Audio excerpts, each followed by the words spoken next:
Pues sí, le decía yo, como usted pudo ver, pues un nuevo logro del puerto local, el puerto de Lázaro Cárdenas. Le comentaba hace unos instantes que quizá para muchos las cifras pues no digan mucho, para otros quizá ya acostumbrados a que repetidamente y afortunadamente pues con cierta continuidad se da información de los alcances de logro en cuanto a su movimiento de carga. Pero déjeme platicarle que esto es posible solamente a través de muchos esfuerzos y de vencer complicaciones que resultan a veces pues fuera del foco de atención del público en general. Seguramente los que están más enterados, más cercanos a este movimiento, pues saben a qué me refiero. Pero en realidad se trata de un gran esfuerzo para ir avanzando, logrando cada punto porcentual en el movimiento de carga. Y creo que es oportuno aquí y ahora platicarles a ustedes pues una historia de familia. Y digo historia de familia porque el puerto pues es nuestro, prácticamente también de Lázaro Cárdenas, y bueno, pues junto con él hemos nosotros vivido ciertas circunstancias. Esta historia de familia, dentro de ella, voy a hacer referencia pues a lo que en algún momento dado dijeron también algunos actores para darle a usted un contexto sobre esta historia que le cuento.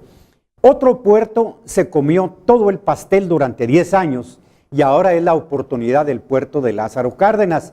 dijo un directivo de la Administración Portuaria Integral de la localidad, cuando en el 2003 empezaron a converger aquí los intereses del comercio internacional. Esta expresión contenía una gran satisfacción, pero también un velado reproche. A pesar de los intereses económicos y políticos que inmovilizaron al puerto michoacano por largos años, el enorme peso de la demanda del comercio marítimo internacional terminó por restituirle al puerto de Lázaro Cárdenas sus oportunidades y desde entonces nadie pudo oponerse más a ello. A poco menos de 8 años de haber salido de terapia intensiva, como muchos le llamaban aquel periodo difícil, allá por finales de 2010, el puerto de Lázaro Cárdenas contemplaba ya con mayor certeza su futuro, pero no olvidaba la dura etapa de finales de los 80s y todos los 90s, cuando nadie le concedía el menor interés, excepto discretos empresarios terminaleros y del transporte marítimo y terrestre, quienes ya habían advertido su gran potencial, a pesar de manipulados análisis del mismo sector portuario mexicano, que se empeñaban en ocultar esta realidad para favorecer otra fortaleza portuaria en el mismo litoral. El mismo Instituto Mexicano del Transporte, un centro de investigación dependiente de la Secretaría de Comunicaciones y Transportes, sostenía, allá en aquel entonces, en algunos análisis de la época, que la tendencia del mercado marítimo se orientaba a convertir a Manzanillo en el centro de las operaciones de la carga internacional en el Pacífico mexicano, mencionando apenas y por asomo a Lázaro Cárdenas. Pero la realidad chocaba con este pronóstico. ¿Por qué? Progresivamente, a partir del 2000, las visitas a Lázaro Cárdenas de la Hutchison Ports Holding, la que ahora opera la terminal especializada de contenedores 1, el Kansas City Southern y Maersk y otros operadores de carga como Grupo Centurión empezaron a ser más frecuentes. Y si las inversiones que traían ya en mente se tardaron todavía un par de años, fue entre otros factores clave por la extraña tardanza en la conclusión de la autopista siglo XXI. Bueno, el puerto local contaba ya desde tiempo atrás con la infraestructura que era necesaria para responder al interés de los inquietos empresarios terminaleros, navieros y del transporte, pero faltaba la conexión carretera de Lázaro Cárdenas al interior, una obra emprendida en el sexenio del expresidente Ernesto Zedillo y del gobernador michoacano Víctor Manuel Tinoco Rubí. Esta estratégica vialidad,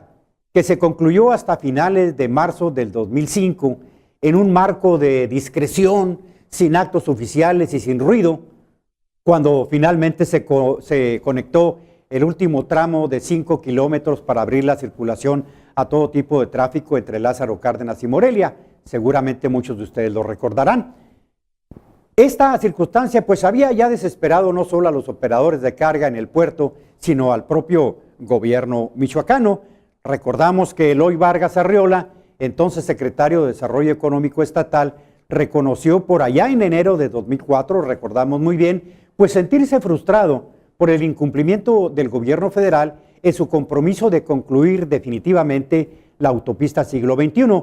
ya que la postergación frecuente de las fechas para su entrada en operación total había significado un freno para el arribo de navieras al puerto de Lázaro Cárdenas. Para algunos enterados, la tardanza en la conclusión de la autopista pudo haber cancelado el interés de los navieros en el puerto michoacano, pero afortunadamente ya nada podía detener todo el trabajo de los 2 años previos, cuando se amarraron los compromisos para detonar el movimiento de la carga comercial en el puerto, como lo demostró la decisión de la naviera Maersk Sealand de cambiar sus operaciones de Manzanillo a Lázaro Cárdenas a finales del 2004, al considerar que este último puerto ofrecía ya mayores ventajas competitivas. Con alguna excepción, los funcionarios de la Administración Portuaria Integral de aquella época, por supuesto, no podían pronunciarse abiertamente contra lo que estaba ocurriendo, a pesar del discurso oficial sobre una política orientada a fortalecer la complementariedad de los puertos, que realmente permanece como la búsqueda de desarrollo integral de una infraestructura portuaria nacional, pero que no puede evadir, pese a todo, pues una competencia comercial que no oficial entre las terminales marítimas de México en cada uno de sus litorales. Determinada, pues por supuesto, por la oferta y la demanda, y que incluye, de paso, en decisiones gubernamentales. Con todo, la historia del resurgimiento del puerto de Lázaro Cárdenas no debe contemplarse solo desde la óptica de una competencia con su vecino en el Pacífico, sino de una serie de variables económicas y de mercado que le han favorecido. Especialmente favorecida por esas condiciones, y las cuales ha sabido capitalizar, pues gracias a su fortaleza, a su infraestructura y aprovechamiento de su emplazamiento estratégico. Al final, y a pesar de los intereses que buscan con lógica defender sus bastiones de mercado, pues Manzanillo y Lázaro Cárdenas son de los puertos más beneficiados en el comercio Asia y América. Sin embargo, la evolución de estas dos terminales portuarias del Pacífico mexicano no dejan de contar con sus entretelas, acontecimientos que no siempre son tan públicos, pero que aportan una parte de la realidad del desarrollo portuario mexicano. Es sorprendente cómo una economía global y un mercado marítimo han vuelto oro la posición geográfica del puerto de Lázaro Cárdenas. Son historias, le digo, historias de familia, así ocurrieron, afortunadamente y para bien del sistema portuario mexicano, pues estas luchas terminan por fortalecer la operación de todos los puertos.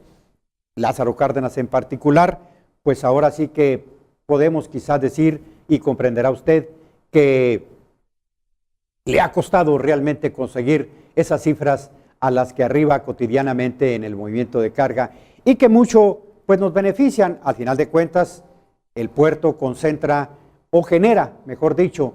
alrededor de 30,000 empleos, sean directos o indirectos. Entonces conviene justamente que esta ventaja, este beneficio, siga adelante para todos nosotros.